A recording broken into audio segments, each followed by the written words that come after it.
Good morning. Thank you for joining us. Before we begin our program, there's a few people I want to thank and a couple announcements to make. I'd like to thank all of the kids and the youth that are part of our cast today for their hard work. We've been practicing between the two services the past few weeks. I'd also like to thank our families for getting them here and for practicing lines at home. I would like to say a special thank you to Carrie DeFries, Danny Resitar, and Becky Cohen for helping with our stage setup. All of our props are awesome and kind of set the scene for today. Especially, we want to invite you to join us when we sing this morning. The first song the kids will do is We Wish You a Merry Christmas, and we're going to sing it in true kids style. The only words are We Wish You a Merry Christmas over and over.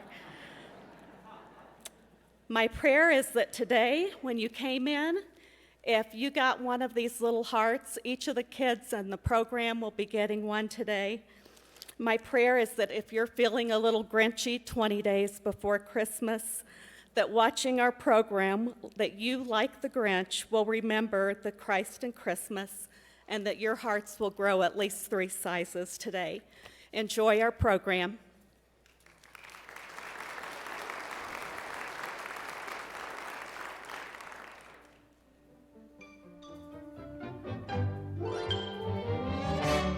You're a mean one, Mr. Grinch.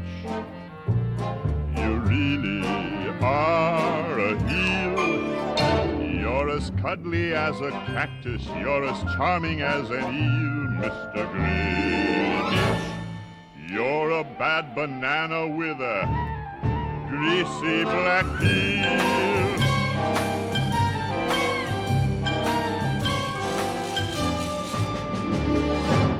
You're a monster, Mr. Grinch.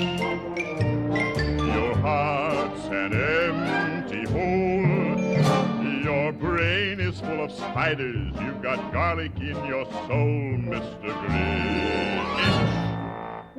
I wouldn't touch you with a 39.5-foot pole. All I need is a reindeer. The Grinch looked around, but since reindeer are scarce, there was none to be found. Did that stop the Grinch? The Grinch simply said, If I can't find a reindeer, I'll make one instead. So he took his dog Max, and he took some black thread, and he tied a big... Every Who down in Whoville liked Christmas a lot, but the Grinch who lived north of Whoville did not. The Grinch hated Christmas, the whole Christmas season. He didn't know God loved him. That was the reason. He thought that Christians' heads weren't screwed on just right. He thought they were crazy. He looked for a fight. God doesn't love me. God doesn't care. Hypocritical Christians waving their hands in the air. Worshipping this Jesus, I'm not sure is this. It's just an excuse to buy shiny new gifts. I think that the real reason, the one most of all, was that the Grinch's heart was 2 sizes too small, broken and battered as years had gone by, with him thinking that Jesus was all just a lie. But whatever the reason, the presents or the ruse, he stood there on Christmas Eve, hating the Whos, staring down from his cave with a sour, Grinchy frown at the warm, lighted windows below their town. For he knew every Who down in Whoville beneath was busy now, hanging a mistletoe wreath. And they're setting out presents. He snarled and sneered. Christmas is tomorrow. It's practically here. Then he growled, with his Grinch fingers nervously drumming. I must find some way to stop Christmas from coming. For tomorrow he knew all the Who girls and boys would wake bright and early, and they'll rush for their toys. And then, oh, the noise, noise, noise, noise. That's one thing he hated, the noise, noise, noise. Then the Whos, young and old, would sit down to a feast, and they'll feast, and they'll feast, and they'll feast, feast, feast. They'll feast on Who pudding and rare Who roast beast, which was something the Grinch couldn't stand in the least.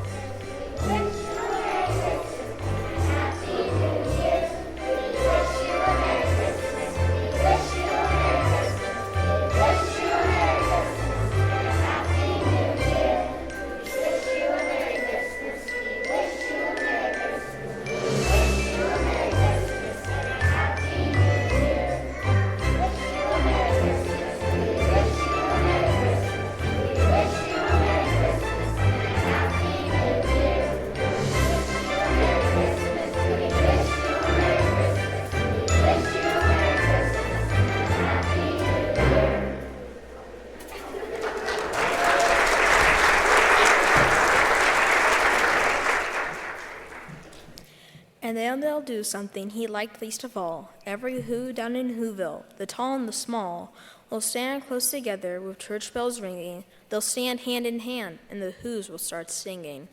They'll sing, and they'll sing, and they'll sing, sing, sing. And the more the Grinch fought at this Who Christmas sing, the more the Grinch fought. I must stop this whole thing.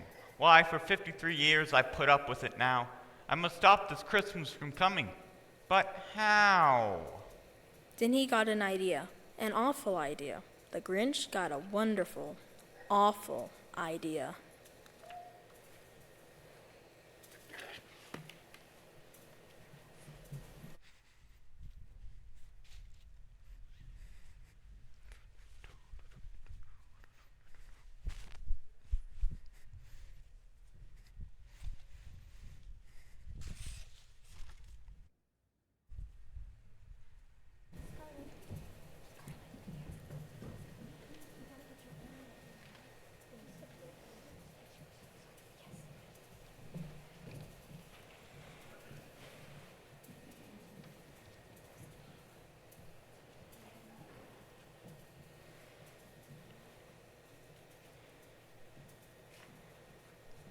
I know just what I'll do.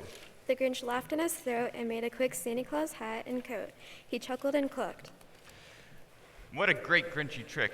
With this coat and this hat, I'll look just like St. Nick.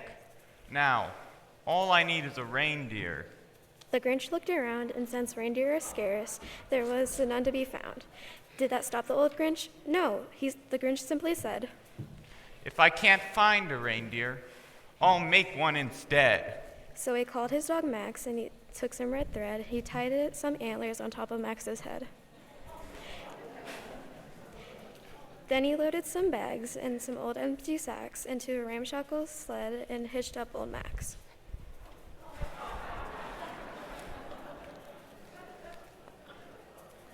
Come on, Max, pull the sleigh on down, towards the homes where the Whos lay a-snoozing in their town.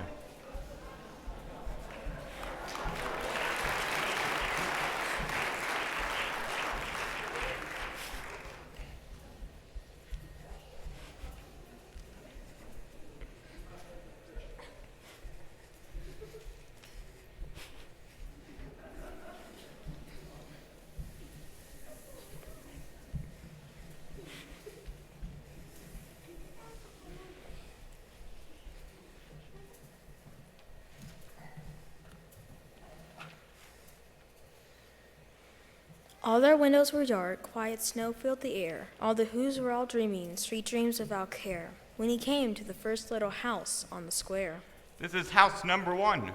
the old Grinchy Claus hissed, and he climbed to the roof, empty bags in his fists. Then he slid down the chimney, a rather tight pinch. But if Santa could do it, then so could the Grinch.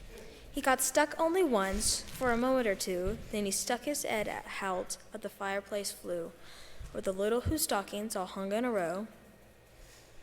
These stockings, I say, are the first things go. These people say that they're Christian. They say that they try. Then why do they argue, steal, blaspheme, and lie? They do what they want every Saturday night. Then they wake up on Sunday, think they're all right. This season, right here, is a perfect example of how greedy they are. Just look at this mantle. Then he slithered and slunk, with a smile most unpleasant, around the whole room, and he took every present.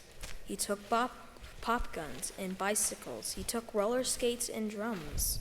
He took checkerboards, tricycles, popcorns, and pums, and he stuffed them in his bags. Then the Grinch very nimbly stuffed all the bags one by one up the chimbley. Then he slunk to the icebox. He took the Who's feast. He took the Who pudding. He took the roast beast. He cleaned out that icebox as quick as a flash, while the Grinch even took their last can of Who hash scrapple. I've stuffed the food up the chimney. Yippee! Now it's time to stuff up that tree. And the Grinch grabbed the tree, and he started to shove, when he heard a small sound like the coo of a dove. He turned around fast, then he noticed a pair of little Who girls who should not have been there. What's going on here? It's Christmas Eve. They should be snoozing. This is so confusing. I'll creep a bit closer and see what they're doing. But the Grinch could believe the sight he was viewing. 2 little girls were kneeling, but visions of sugar plums were dancing in their heads. Instead, they were praying. Praying? Oh dear. I'll just cover my eyes and it'll disappear. Little kids aren't thankful. They're full of disgrace. But he paused as he heard one little girl squeak, and he listened for the voice, quiet and weak. And one more thing, Jesus. We've already prayed, thanking you for all the great things you have made. And we thank you for dying and being our Savior, and pray that you forgive all of our misbehaviors. But if we may, we have one more request. It's the Grinch, dear Lord. I'm sure you have guessed. Some people say that he's no good, that he's a mean mischief maker, a villain, a scoundrel, a deadbeat, a taker. And others they say he doesn't know you, Lord. But some say he used to believe, but then grew bored. Or maybe he's confused and doesn't understand your grace, your compassion, your mercy so grand. Help his eyes to be opened, his spirit to grow, so he may share the same love we already know. Oh, I wish as we do our play, the Grinch would come to the church and stay. If only he knew the true meaning of Christmas, he wouldn't be up to so much mischief.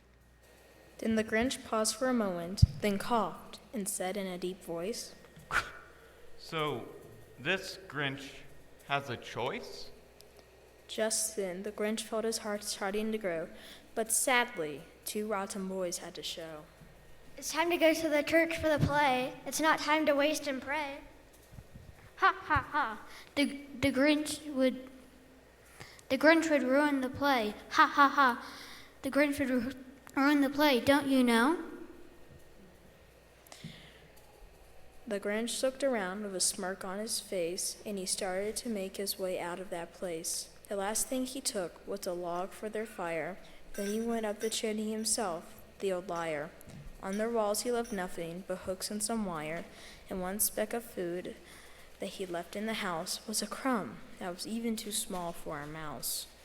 Then he did the same thing to the other whose houses, leaving crumbs much too small for the other whose mouses. Then the Grinch tells Max their job's almost complete. He gets Max the tree, and they leave. Come on, Max, out the chimney. The Grinch strolled past Southside Church. He looked in the window and began to search. The Who children began the nativity scene, and the Grinch decided he just might stay.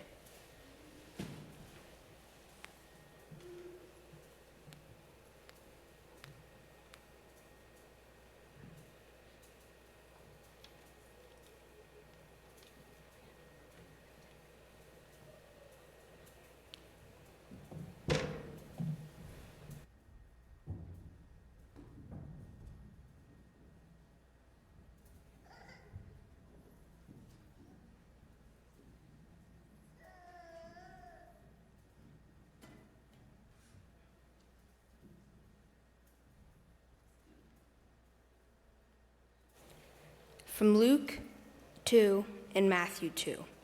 In those days, Caesar Augustus made a law. It required that a list be made of everyone in the whole Roman world. All went to their own town to be listed. So Joseph went also. He went from the town of Nazareth in Galilee to Judea. That is where Bethlehem, the town of David, was. Joseph went there because he belonged to the family line of David. But when he went there with Mary to be listed, Mary was engaged to him. She was expecting a baby. While Joseph and Mary were there, the time came for the child to be born. She gave birth to her first baby.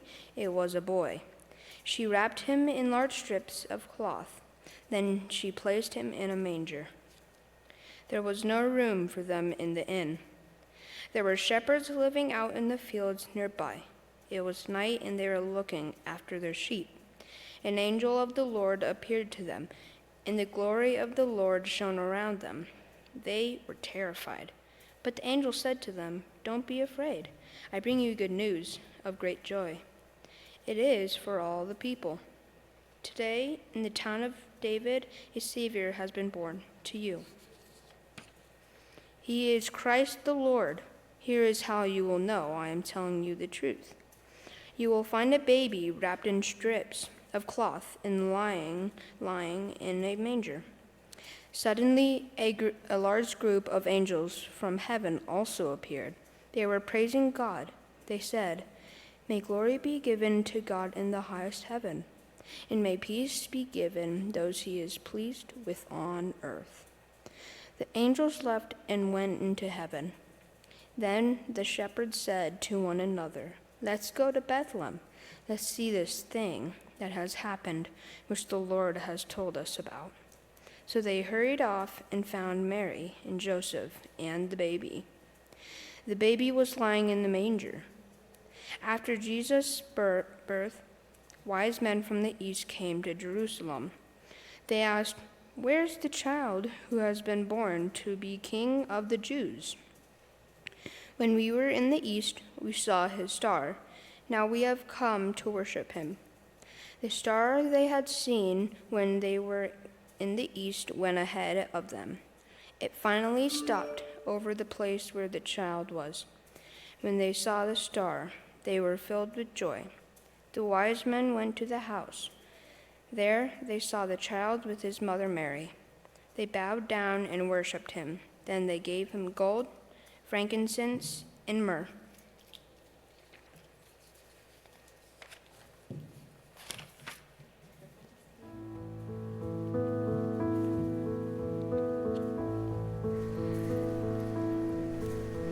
Silent night, holy night, all is calm, all is bright, round young virgin mother and child, holy infant so tender and sleep in heavenly peace.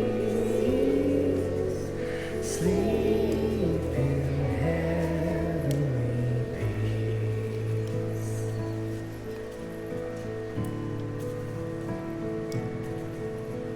Silent night, holy night, shepherds quake at the sight, glory stream from heaven afar, heavenly hosts sing hallelujah.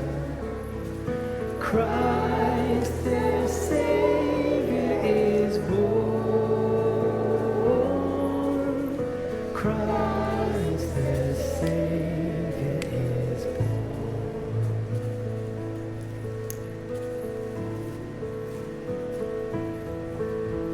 Silent night, holy night, Son of God, love's pure light, radiance beams from thy holy face, with the dawn of redeeming grace. Jesus, Lord, at thy birth, Jesus, Lord, at thy birth.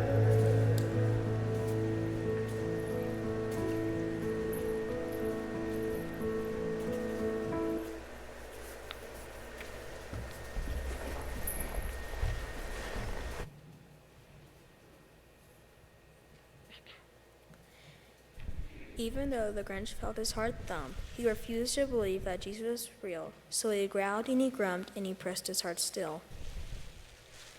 I refuse to believe any of this Jesus malarkey. I better get home before it gets too darky. It's just a dumb play that they were doing. They'll soon find out that Christmas is ruined. It was a quarter past dawn, all the Who's still abed, all the Who's still snooze, when he packed up his sled. He packed it up tight with their prisons, the wrappings, the ribbons, the tags, and the tinsel, the trappings. 3,000 feet up the side of Mount Crumpet, he rode with his load to the tip-top to dump it. Pooh-pooh to the Who's. He was grinchishly humming.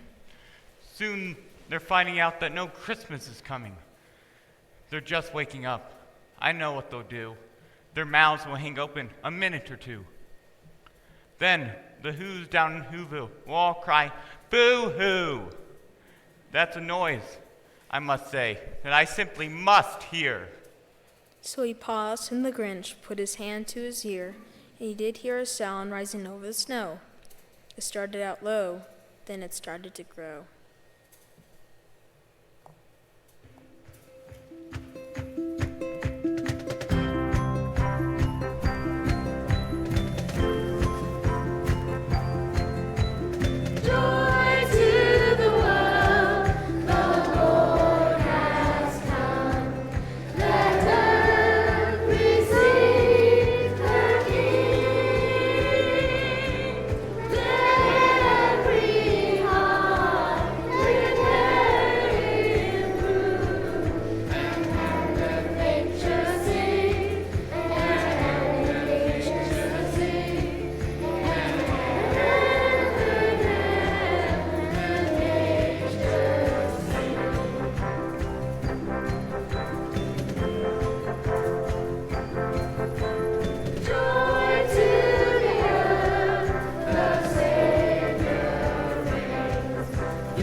But the sound wasn't sad, but this sound sounded merry. It couldn't be so, but it was merry. It was very. He stared down on Whoville. The Grinch popped out his eyes. Then he shook. What he saw was a shocking surprise. Every Who down in Whoville, the tall and the small, was singing without any presents at all. He hadn't stopped Christmas from coming. It came. Somehow or another, it came just the same.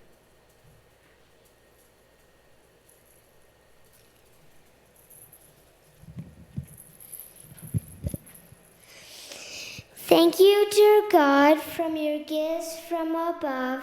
You sent down your Son, full of goodness and love. And through him you've shown us a better way of living, a way to eventually join you in heaven.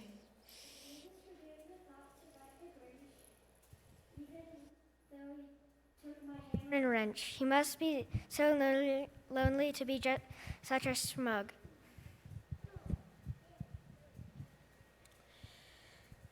And the Grinch, with his Grinch feet ice cold in the snow, stood puzzling and puzzling. How could it be so? It came without ribbons. It came without tags. It came without packages, boxes, or bags. And he puzzled 3 hours till his puzzler was sore, that the Grinch thought of something he hadn't before. Maybe this season doesn't come from a store. Maybe Christmas, perhaps, means just a little bit more. I know what might help the Grinch, a big Christmas hug. And what happened then? Well, in Whoville they say that the Grinch's heart grew 3 sizes that day. He bowed his head and offered a prayer. The Grinch found salvation right then and right there. And the minute his heart didn't feel quite so tight, he whizzed with his load through the bright morning light. And he brought back the toys and the food for the feast. And he himself, the Grinch, carved the roast beast.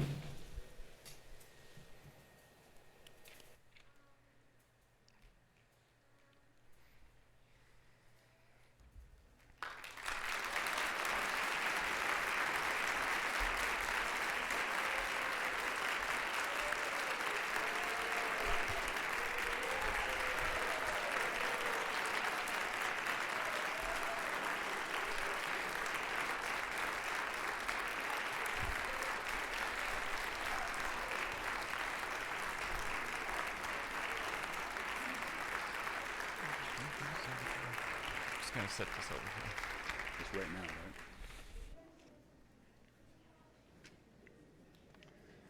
Give them one more round of applause, church.